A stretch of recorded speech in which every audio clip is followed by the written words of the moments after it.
अस्सलामुअलैकुम वरहमतुल्लाहि वबरकातुहू। मैं हूं मोहम्मद इस्माइल आल पाकिस्तान किसान दोस्त यूट्यूब चैनल से आपसे मुखातिब हूं।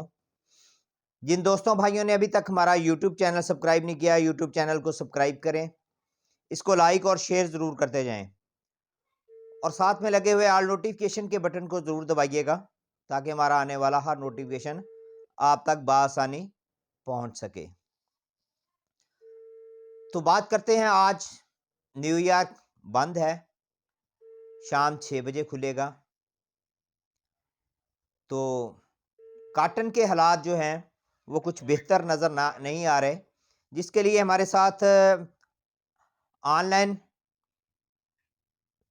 मोहम्मद शुएब मेमन साथ हैं हमारे, काटन वर्ल्ड ऑफ कराची। तो इनसे पूछते हैं काटन मार्केट के हवाले से और आयल मार्केट के हवाले से और बनोला के हवाले से। अस्सलाम वालेकुम वरहमतुल्लाहि वबरकातुहू। शुएब भाई। वालेकुम अस्सलाम वरहमतुल्लाहि वबरकातुहू। कैसे इस्माइल भाई, खैरियत से हैं? ठीक अल्लाह ठाक हैं? पाक का एहसान है। शुएब भाई आप सुनाएं, ठीक हो? अल्हम्दुलिल्लाह अल्हम्दुलिल्लाह रब्बिल आलमीन। शुएब भाई, काटन के हवाले से पूछना था कि काफ़ी लोग जो है ना हमारे परेशान हैं, जिनके पास पड़ी हुई है या व्यापारी हजरात हैं, वो कह रहे हैं कि मुद्दे पे फेंकें या इसको अभी सेल कर दें। ये कुछ ऐसे सवालात आ रहे हैं, सुबह से ही कॉलें आ रही हैं। देखिए, नॉर्मली तौर पे इस्माइल भाई ये हो रहा है कि देखें, नॉर्मली जो खरीदार हैं या मिल्स वाले हैं भाई, जितने भी हैं, टेक्सटाइल्स वाले या जीनस भाई हैं, वो नॉर्मली न्यूयॉर्क कॉटन को देखकर चलते हैं, ठीक है? जी भाई। लेकिन न्यूयॉर्क के अंदर एक इनका इवेंट है, थैंक्स फॉर गिविंग डे, जिसकी वजह से कल पूरा दिन न्यूयॉर्क मार्केट, सोया ऑयल, सोयाबीन और डिफरेंट जो इनकी कमोडिटीज हैं यूएसए और शिकागो बोर्ड ऑफ ट्रेड की, जी वो बिल्कुल। बंद हैं। जी और भाई। आज भी बंद हैं। आज शाम को 6 साढ़े 6 बजे के बाद वो रीओपन होंगी, जस्ट 3-4 घंटों के लिए। जी भाई। ठीक है? अब बेसिकली रीजन ये है कि उसकी बेस के ऊपर नॉर्मली खरीदार बिल्कुल ब्लाइंड होता है, और आपके इल्म में है कि आज जुम्मतुल मुबारक है, फिर कल हफ्ता भी बंद, इतवार भी बंद। बिल्कुल ऐसे ही है, छुट्टियां हैं आज। तो नॉर्मली जुमेरात छुट्टी थी, जुम्मा 3 घंटे के लिए मार्केट खुलेगी, हफ्ता और इतवार बंद होगी। तो इस तरह के प्रैक्टिसेस में होता ये है कि खरीदार जो होते हैं, जी भाई। यानी फुट्टी वाले भाइयों के लिए, किसान भाइयों के लिए, मंडियों के लिए जो जीनस भाई होते हैं, जी भाई। वो भी नॉर्मली ऐसी 4-5 दिन की लगातार इंटरनेशनल छुट्टियों के सबब वो खरीदारी नहीं करते। बिल्कुल। और आगे मिल वालों के सामने, जैसे कि मैंने 2 दिन पहले भी आपकी आपकी गालिबन कॉल आई थी, तो मैंने आपकी खिदमत में भी अर्ज किया था जी कि भाई। नॉर्मली बिजली गैस के टैरिफ्स की वजह से और इंटरेस्ट रेट की वजह से खरीदार थोड़ा सा हैज है, जी भाई। यानी उसके जो पैसों के जो प्रॉब्लम है, जी उनकी भाई। जो लिमिट्स हैं, वो मंथ ऑफ दिसंबर की वजह से हिट होने के सबब क्या है, खरीदार नॉर्मली मार्केट में आउट है, कम है। जी भाई। इसकी वजह से भी ये भी रीजन है। तो इस वजह से क्या है, मार्केट में नॉर्मली खरीदारी ना होने के बराबर विटनेस हो रही है। जी भाई। मार्केट की अगर हम रेंज की बात करें, तो कॉटन की रेंज जो है, देखें, आपकी कॉटन मार्केट में सिंध का लोअर स्टेशन भी शामिल है, जी भाई। अच्छे से अच्छा सिंध का स्टेशन और पंजाब का स्टेशन भी शामिल है। कुछ जीनत भाई ऐसे हैं जो सीट क्वालिटी बनाते हैं, जी भाई। कुछ ऐसे हैं जो दिन रात की मेहनत के बाद अच्छी क्वालिटी की कॉटन फुट्टी मार्केट से उठाकर अच्छी क्वालिटी भी बनाते हैं। जी जी भाई। तो हम रेट को अगर कैटेगराइज करें हल्की क्वालिटी और अच्छी क्वालिटी कॉटन की, जी भाई। तो वो कंडीशन के हिसाब से, आरडी के हिसाब से, पेमेंट कंडीशन के हिसाब से आज भी जी जी। 13,000 से 18,000 की पोजीशन पर मौजूद है। जी भाई। ठीक है? उसमें क्वालिटी कंडीशन भी आ गया, प्राइम मार्क भी आ गया, बलोची कॉटन भी आ गया, आरडी क्वालिटी कंडीशन भी आ गया। अब अच्छा शुएब फुट्टी भाई। वाला भाई क्या करे, जीनर भाई क्या करे, या मिल वाला क्या करे? तो देखें, ये हालात के हिसाब से, जैसे कि अभी इकोनॉमी थोड़ा सा इंडिकेटर्स नॉर्मली तौर पे पाकिस्तान के कुछ बेहतर और स्टेबल की तरफ होना शुरू हो चुके हैं। जी बिल्कुल। तो हम उम्मीद कर सकते हैं कि इंटरनेशनली अगर थोड़ा से मामलात बेहतर होते हैं, जी। तो इंशाअल्लाह ताला कुछ बेहतरी की उम्मीद की जा सकती है। जी भाई। लेकिन नॉर्मली तौर पे हाई एंड फाई जो बेहतरी है या तेजी है, जिसके इम्कानात, अब इम्कानात जो है ना, बहुत अच्छी बेहतरी के कम दिखाई देते हैं। सही। बाकी अल्लाह ताला खैर करे, अल्लाह ताला असबाब अगर बना दे, कोई अचानक से न्यूज आ गई कि भाई चाइना एक्टिव हो रहा है, जी ठीक भाई। है, तो फिर वो अलग बात है कि फिर मजीद बेहतरी के इम्कानात हो सकते हैं। लेकिन नॉर्मली अब तक, आज तक की, अभी तक की हमारे पास कोई ऐसी न्यूज नहीं है जी जिसकी भाई। बेस पर हम ये कह सके कि यार जबरदस्त किस्म की तेजी पॉसिबल है। तो शुएब भाई, ये बनोला के बारे में आप क्या समझते हैं, खल बनोला के? देखिए, खल में नॉर्मली तौर पर तो आपके सामने है कि पीसीजीए की एक रिलायबल रिपोर्ट्स के मुताबिक 73 समथिंग बेल्स तो 73 लाख की गांठें तो आ चुकी हैं। जी भाई। ठीक है, अभी आगे 6 से 7 अराइवल्स मजीद बाकी हैं। जी भाई। आपके इल्म में है कि मंडियों की सिचुएशन आप बेहतर समझ सकते हैं क्योंकि आपका ताल्लुक गल्ला मंडी से है ना। गल्ला मंडी से भाई इसके सिचुएशन ये है भाई, जितना माल उठाया जा रहा है उतना फिर आ रहा है। जी, जी। तो ये कहने का मकसद यही है कि किसान भाइयों के पास, ज़मींदार भाइयों के पास पीछे माल है जी। और वो उस उम्मीद और आस में बैठे हुए हैं, कोशिश कर रहे हैं बेचारे अपनी कि कुछ बेहतरी आ जाए तो मज़ीद निकालें। मतलब यानी ये नतीजतन ये कि उनके हाथों में माल मौजूद है। जी अब भाई। उस माल को भी काउंट करें, मंडियों के माल को भी काउंट करें और आगे जीनर भाइयों की जो पेमेंटें रुकी हुई हैं, उसको भी अगर हम काउंट करें, तो इन तीनों चीज़ों को काउंट करें जबकि 73 लाख आ चुकी है गांठें जी भाई। पीसीजीए की रिपोर्ट्स के जी मुताबिक। भाई। जी भाई।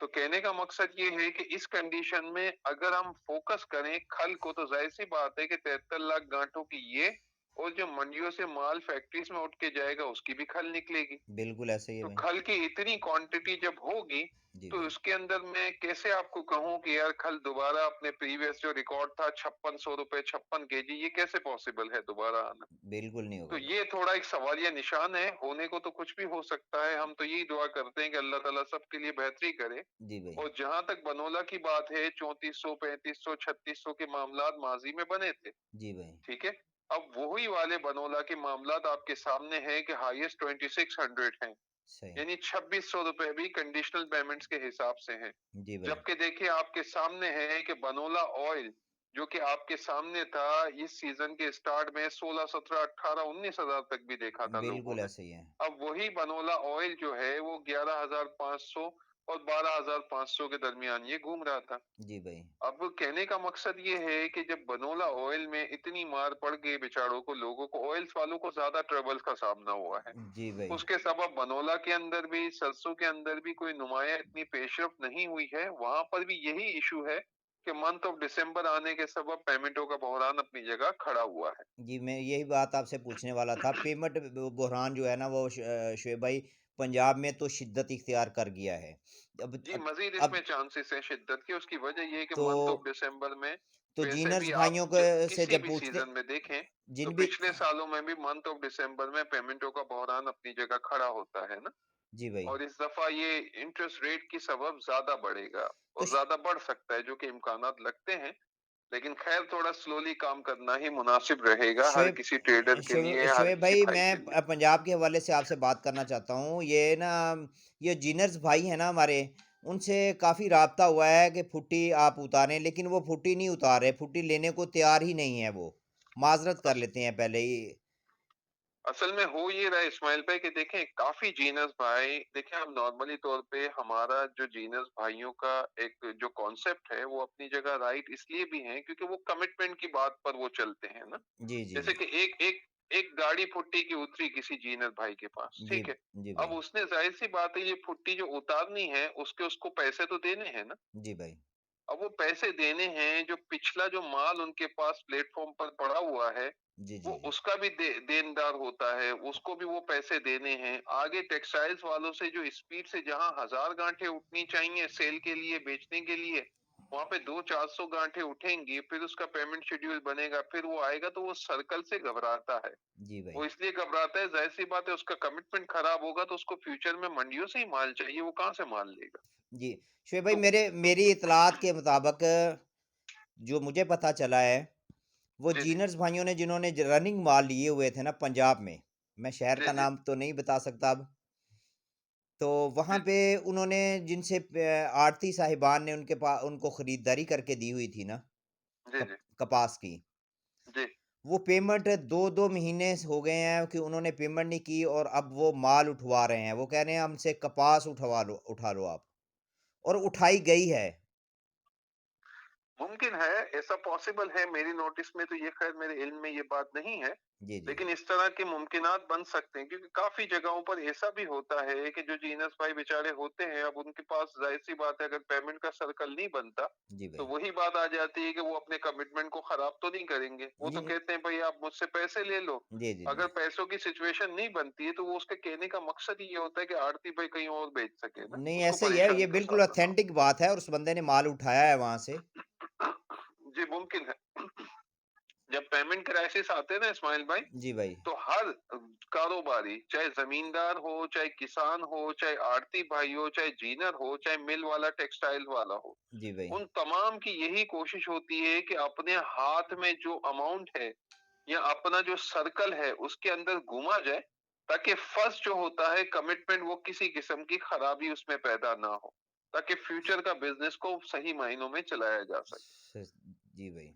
तो तो आड़ती ये सारी साहिबान का भी मामला यही है, आड़ती साहिबान जो हैं वो भी अब ना तंग आ चुके हैं कपास से। वो कह रहे हैं कि ज़िमींदारों को कह रहे हैं अब यार हमारे पास ना फेंको, अब हमारी दुकान पे, शॉप पे ना फेंको। पेमेंट असल में इश्यू बहुत ज़्यादा बढ़ पिछला चुका माल है। इकट्ठा होने के सबब वो अगला माल जो है ना, देखिए आड़ती को भी तो मुंह देना है ना। अगर बिल्कुल वो भाई, 1000 2-2 मन की 3-3 जगह करोड़ दस रुपया हजार मन एक-एक दस आड़ती हजार का मन की जगह फंसा पचास हुआ हजार है, मन रखेगा, छोटे-छोटे आड़तियों तो वो का। कितना संभालेगा। जी, जी, जी, जी। तो कहने का मकसद ये, इंशाल्लाह ये सर्कल चलने की देर है। जैसे अगर ये सर्कल चलेगा तो काफी चीजें इंशाल्लाह बेहतरी की तरफ आ जाएंगी। सही। लेकिन इंटरनेशनल जो क्राइसिस है वो जी, जी। थोड़ा बेहतर हो, न्यूयॉर्क में 2-4 सेंट की बेहतरी आ जाए, डॉलर में स्टेबिलिटी आ जाए, तो इंशाल्लाह ताला ये खुद ब खुद मामला चलना शुरू हो जाएंगे। जी भाई, और मंथ ऑफ दिसंबर में जो पेमेंटों का क्राइसिस है, अल्लाह ताला करे वो किसी तरीके से कुछ सोल्यूशन की तरफ आए, जी भाई। तो बेहतरी की उम्मीद की जा सकती है इंशाल्लाह। जी भाई, जी भाई। ठीक है, शुक्रिया शुएब भाई टाइम देने का, बहुत मेहरबानी आपका, बहुत मोस्ट कीमती वेलकम, वक़्त मोस्ट लिया। वेलकम। जुम्मे का दिन था, आप भी छुट्टी पे थे, जी, तो जज़ाकल्लाह। दुआ में थैंक यू याद ब्रदर। रखिएगा। अल्लाह हाफ़िज़। अल्लाह हाफ़िज़। अस्सलाम वालेकुम। ये थे Mohammad Shoaib Memon, carton world of Karachi से। इनकी बातें आपने सुनी और आपको बहुत सा अंदाज़ा हो गया होगा कॉटन मार्केट के हवाले से कि कॉटन मार्केट में ग्रीन सिग्नल भी आ सकता है अगर न्यूयॉर्क 3-4 सेंट प्लस हो जाए और ये पेमेंट इशू थोड़ा सा कम हो जाए, तो क्योंकि आगे मंथ ऑफ दिसंबर आ रहा है, क्लोजिंग होगी, उसमें भी पेमेंटें फंसेंगी। अगर तेज़ी आ गई तो निकल सकते हैं, वरना अगले साल तक भी जा सकती हैं ये पेमेंटें। तो इन अल्फाज के साथ ही मैं इजाज़त चाहता हूँ। दुआओं में याद रखिएगा। अल्लाह हाफिज़।